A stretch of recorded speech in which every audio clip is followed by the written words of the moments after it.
Em nome do Pai, do Filho e do Espírito Santo. Amém. A paz de Cristo esteja na sua casa, meus irmãos. No mês de oração pelas vocações, rezaremos cada semana por estados de vida diferentes. Na primeira semana, rezamos por todos os que assumiram a vocação para o ministério ordenado, os diáconos, padres e bispos.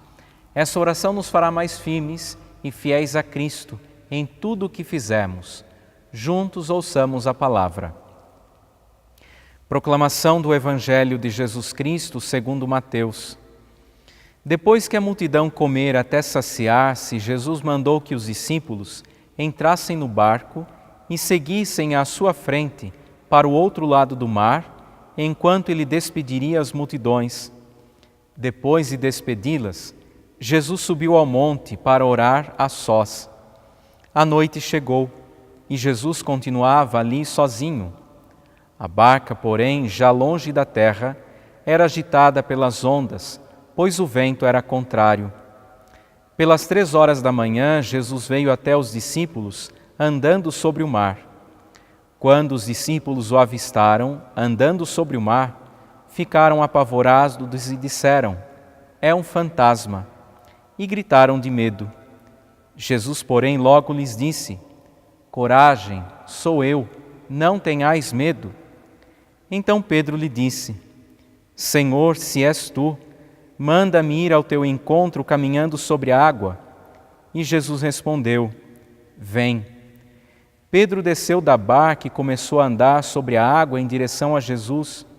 Mas quando sentiu o vento, ficou com medo e, começando a afundar, gritou: "Senhor, salva-me."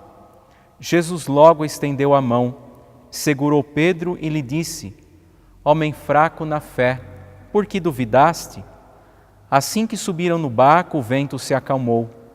Os que estavam no barco prostraram-se diante dele, dizendo: "Verdadeiramente, tu és o Filho de Deus." Após a travessia, desembarcaram em Genezaré. Os habitantes daquele lugar reconheceram Jesus e espalharam a notícia por toda a região. Então, levaram a ele todos os doentes e pediam que pudesse ao menos tocar a barra de sua veste. E todos os que a tocaram ficaram curados. Palavra da salvação.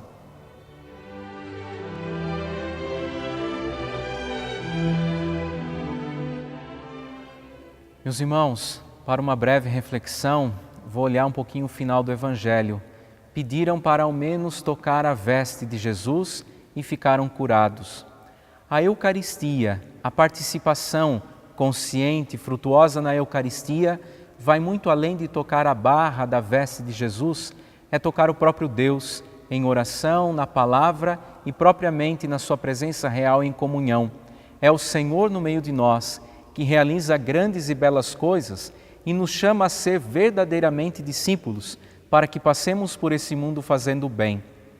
Vemos Jesus que se retira em oração, num diálogo de amor com o Pai.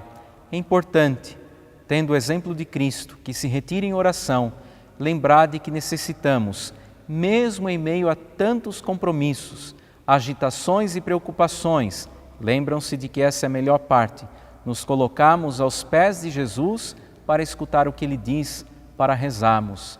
A barca, imagem da igreja, agitada pelas águas no vento, o Senhor que chega, caminha até os discípulos. Pedro que vai ao seu encontro, tem medo e começa a afundar. O medo, meus irmãos, paralisa. O medo nos impede de continuar uma caminhada em direção a Cristo, mesmo naquilo que pareça impossível. Vejam, meus irmãos, o Senhor nos coloca na dinâmica da evangelização. A oração de Jesus nos aproxima do Pai e, rezando em comunidade, permanecemos em Cristo, que nos apresenta a face misericordiosa do Pai. Não afundemos esse mundo, não permitamos que o medo ou o pecado nos impeça de caminhar em direção a Cristo. Sejamos firmes, sejamos corajosos, sejamos evangelizadores. Oremos. Pai nosso que estais nos céus, santificado seja o vosso nome. Venha a nós o vosso reino. Seja feita a vossa vontade, assim na terra como no céu. O pão nosso de cada dia nos dai hoje. Perdoai-nos as nossas ofensas, assim como nós perdoamos a quem nos tem ofendido. E não nos deixeis cair em tentação, mas livrai-nos do mal. Amém. Ó Deus, olhai com bondade os filhos que pedem a vossa bênção, para que, confiando em vosso amor de Pai, irradiem por toda parte a vossa caridade. Abençoe-vos o Deus Todo-Poderoso, Pai e Filho e Espírito Santo. Amém.